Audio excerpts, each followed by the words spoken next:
alunos, tudo bem com vocês, oitavo ano? Então, hoje a gente está se encontrando aqui para as nossas orientações do trabalho avaliativo. Primeiro, eu vou começar explicando para vocês como é que a gente vai compor a nota desse bimestre, porque vai ser um pouquinho diferente.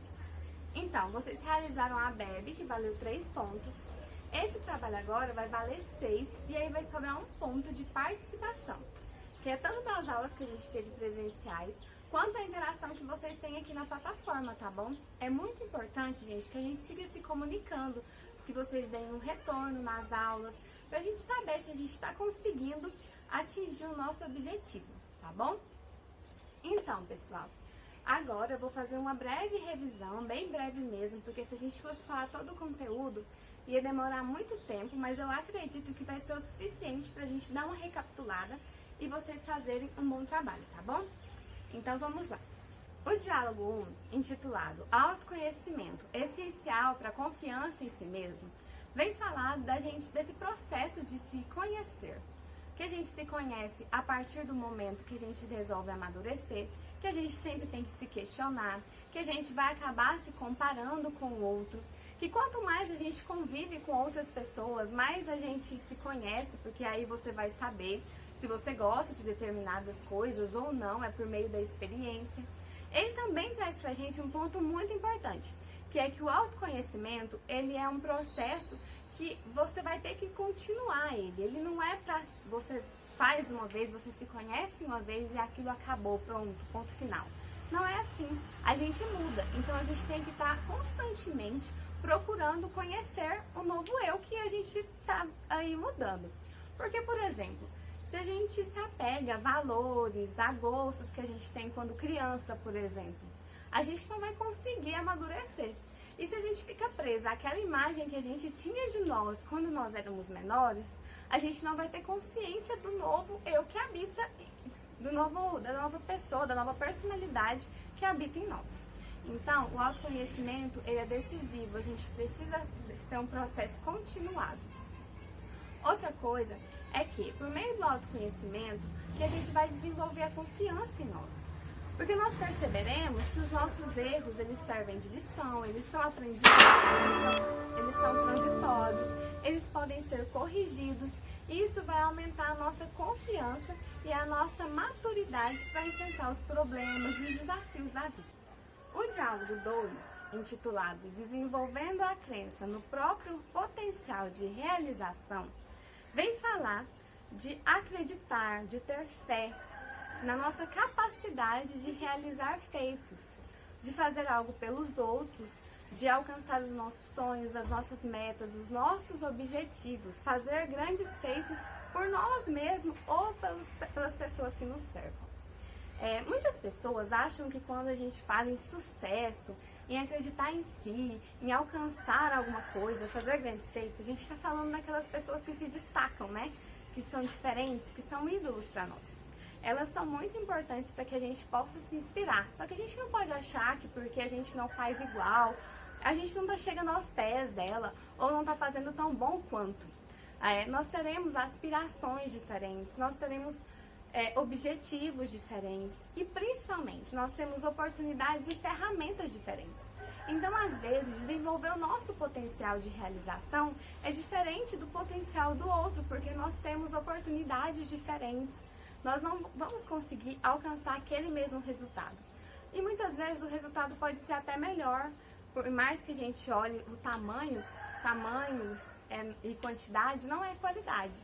A gente tem que acreditar no nosso potencial, não ficar se espelhando no outro. Existem pessoas anônimas que fazem grandes feitos, que são muito importantes para a comunidade onde elas vivem, do que as pessoas que fazem grandes coisas longe de nós. E aí, para desenvolver esse potencial de realização, a gente tem 2 atitudes que são decisivas. A gente precisa ser proativo ou reativo. As pessoas proativas, elas desenvolvem melhor esse potencial.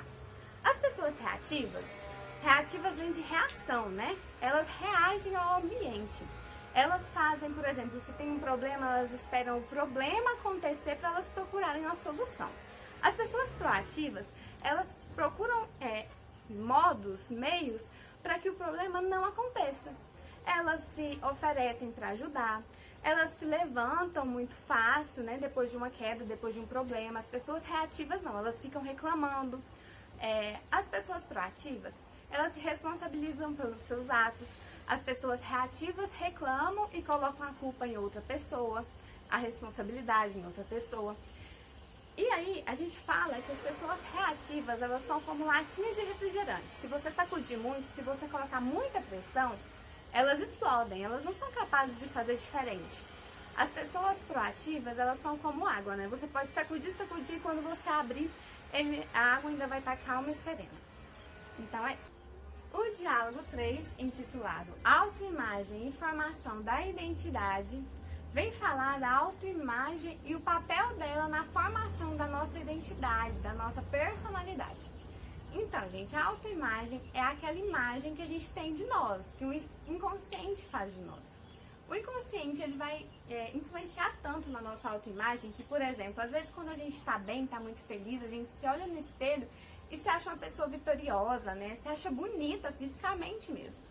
Já nos dias que a gente não tá muito bem, a gente pode olhar no espelho e falar, nossa, como eu tô horrível, eu sou uma pessoa que não consigo nada. A gente pode ficar mal, porque o nosso inconsciente está agindo. E aí quando a gente fala de identidade, identidade vem da palavra idêntico, só que é justamente o contrário. São aquelas coisas que fazem da gente diferente dos outros. Por exemplo, na nossa carteira de identidade, vai estar lá algumas características que vão nos tornar únicos e fáceis de reconhecer para ser identificados. Por exemplo, a nossa foto, né, que é a nossa aparência física, a nossa assinatura, que é ali uma característica que cada um tem uma caligrafia, né?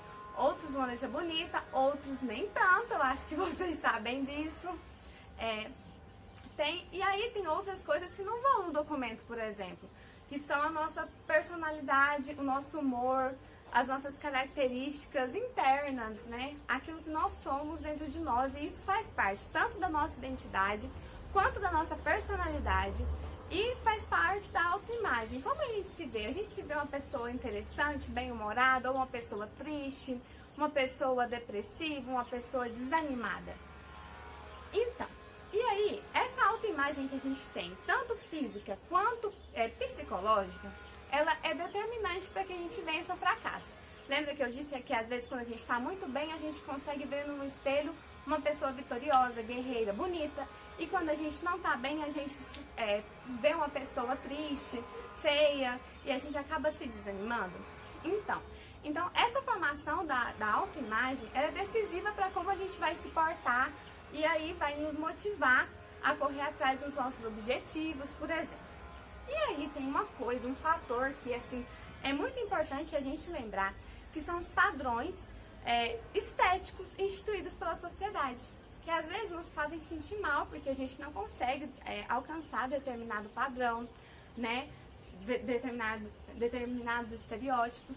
E muita gente acaba abrindo mão da sua saúde, da sua felicidade, da sua personalidade para atender uma demanda, né, uma expectativa social para se encaixar em um padrão.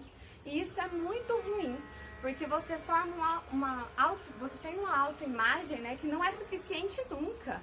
Você está sempre procurando ser uma coisa diferente do que você é. E isso é muito prejudicial.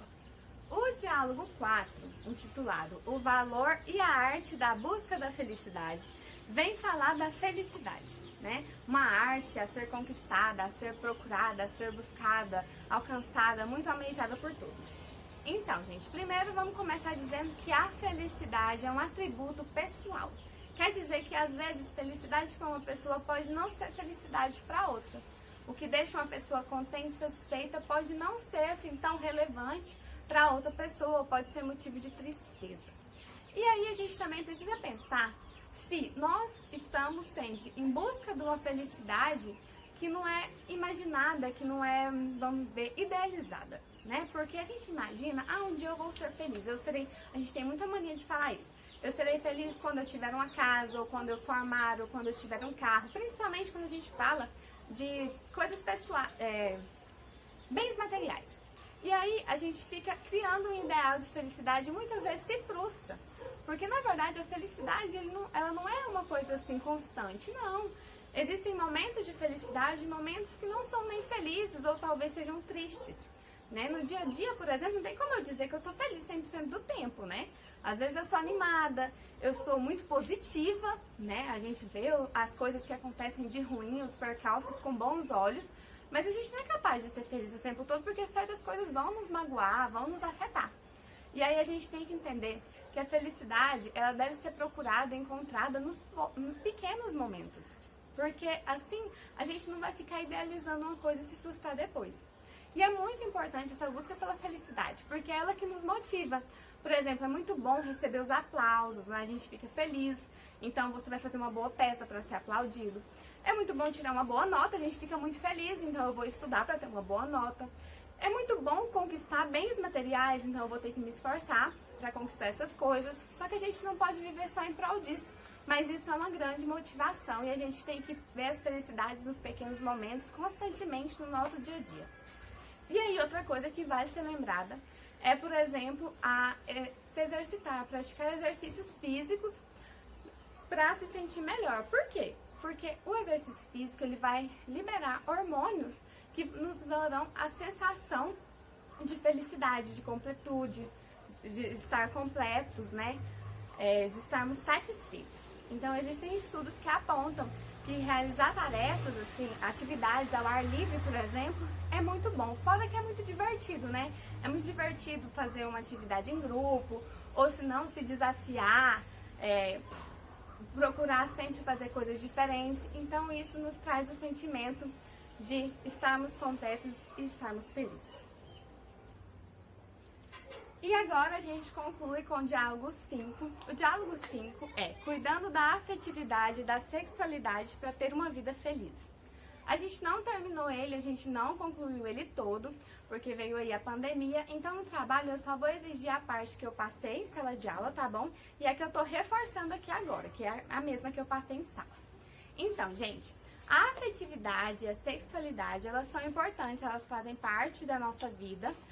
Elas vão fazer parte do nosso desenvolvimento. A gente começa a falar sobre a afetividade, porque a afetividade é aquele carinho, o cuidado, o zelo que a gente conhece desde a nossa infância. Ela vai alterar o nosso psicológico, ela vai fazer parte disso e ela vai determinar as nossas atitudes, os nossos valores. E ela é muito importante que ela seja desenvolvida, porque ela vai permitir que a gente cresça, amadureça, que nós sejamos mais confiantes, mais seguros. Ela é tal como a autoconfiança. Ela precisa ser desenvolvida, mas se ela não for desenvolvida também não tem problema, que depois, mesmo adulto, a gente consegue reestruturá-la. É tudo uma questão de cuidado, de trabalhar isso. E aí, tem alguns problemas. Por exemplo, ela vai permitir que a gente desenvolva posteriormente uma boa sexualidade, porque a gente vai aprender, a gente já vai saber o que é ser respeitado, o que é ser amado, ou a questão do cuidado, de respeitar o outro também. Então, quando você chegar na parte de desenvolver a sexualidade, você já vai estar preparado para isso, para esse cuidado, e já vai ter principalmente consciência, para que você possa desenvolver responsabilidade. E aí, tem um problema, que se a gente não desenvolve uma boa afetividade, podem haver conflitos. Desses conflitos nascem tipos de violência. A gente conhece alguns tipos de violência, como o roubo, a gente conhece as agressões. Só que essas violências, elas vêm de pessoas que a gente não conhece. Só que elas também podem ocorrer entre pessoas que se conhecem, se relacionam e a priori se gostam. E isso é consequência de uma afetividade não muito bem desenvolvida. Os tipos de violência são a violência física, a psicológica e a sexual. A violência física, que a gente já conhece, é muito comum, é aquela que vai ameaçar a integridade física da outra pessoa. Você vai machucar, você vai agredi-la. A violência psicológica, ela se dá por meio de chacotas, chantagem, você tentar controlar as ações do outro, por meio de falas que vão feri-lo, que vão magoá-lo, que vão constrangê-lo a fazer determinadas coisas. E a sexual, existem algumas formas, que é forçar a pessoa a praticar um ato que ela não queira, pode ser também impedir que ela use métodos contraceptivos, ou até mesmo se a mulher estiver grávida, fazer ela abortar, ficar pressionando para que ela aborte a criança. Também uma forma de violência sexual.